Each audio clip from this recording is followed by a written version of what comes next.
ఏదైతే higher education నుంచి అలాగే హైయర్ ఎడ్యుకేషన్ ఆఫీసర్స్ దగ్గర నుంచి మమ్మల్ని రాజీనామా చేయమని instruction of the war instruction of the higher education officers higher education chairman అని చెప్పి పేరు రాశారు కదా అధ్యక్ష. వాళ్ళు చెప్పారు మేము దగ్గర చెప్పాము అధ్యక్ష. అందుకే ఎంక్వైరీ ఏమైనా చెప్తున్నాం అధ్యక్ష. మేము అడుగుతున్నాం ఎంక్వైరీ మేము దేని కొడుతున్నాం. మీరు చెప్పారనే చెప్పే వాళ్ళు రాజీనామా చేశారు.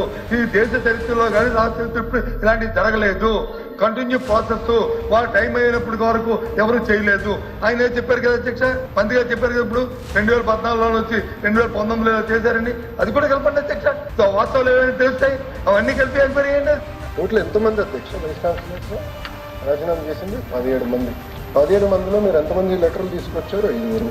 ఒక్క నిమిషం స్వామి, బెదిరించారు రాసింది ఇక్కడ లెటర్లో ఎక్కడ కానీ ఎవిడెన్స్ అంటే పాపం కొంచెం అర్థం చేసుకోవాలి అధ్యక్షులు. అంటే జగన్మోహన్ రెడ్డి గారి దగ్గర క్లాసులు తీసుకోలేదు. ఎందుకంటే అవునా 1 సెకండ్ సార్, అట్లయితే ఇక్కడ హౌస్ ఎందుకు తీసుకున్నారు చంద్రబాబు నాయుడు గారి పేరు? నిన్న మొన్న మీరు చంద్రబాబు నాయుడు గారి పేరు ఎందుకు ప్రస్తావించారు? ఇక్కడ ప్రస్తావించారు, మీ సభ్యులు ప్రస్తావించారు. బొత్స గారు మీకు ఒక నీతి మాకు ఒక నీతి ఉండదు, ఇద్దరికి ఒకటే నీతి ఉంటుంది. ఇద్దరు ఆయన బెంగళూరు నుంచి ముందర ఆంధ్రాకి రమ్మన్నపా సార్. మీరు ఇస్తే చూడండి ఎక్కడ కానీ బెదిరించాను ఉందా? మాకు స్ట్రైట్ క్వశ్చన్. మొన్న ఏమన్నారు? బెదిరించామన్నాడు ఆయన. ఇదే చంద్రశేఖర్ రెడ్డి గారు బెదిరించాము అని అన్నారు. ఎక్కడుంది అధ్యక్ష బెదిరించాము? దయచేసి మీరు చదవాలి అధ్యక్ష. బెదిరించాం, రికార్డ్ చేయండి అధ్యక్ష. ఐ వాంట్ రికార్డ్ చేయండి, కానీ వాయిదేయండి ఒక గంట, ఏం పర్లేదు, రికార్డ్ చేయండి. Letter discuss. బెదిరించాము అని అన్నారు. ఎక్కడ బెదిరించామని లెటర్లో రాసిన సూటిగా ప్రశ్నిస్తా అధ్యక్ష. లోపి గారి దగ్గర పాఠాలు చూపించుకోండి. ఆయన చెప్పారో తాను బెదిరించామని. ఇక కొత్త ప్రొసీజర్లు కానీ రూల్ బుక్ కూడా పంపిస్తాలే.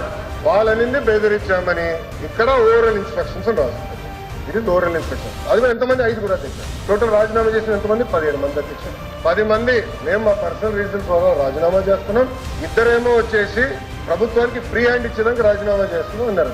రెండోది అధ్యక్ష, గవర్నర్ గారు ఉన్నారు. Whose the chancellor of universities? Governor గారే స్వయంగా రాజీనామాలు యాక్సెప్ట్ చేశారు. మళ్ళీ ఆయన కూడా అద్భుతమైన వైస్ ఛాన్సలర్స్ నియమించారు. గవర్నర్ గారు నియమించారు. అంటే గవర్నర్ గారు కూడా ప్రశ్నిస్తున్నారు.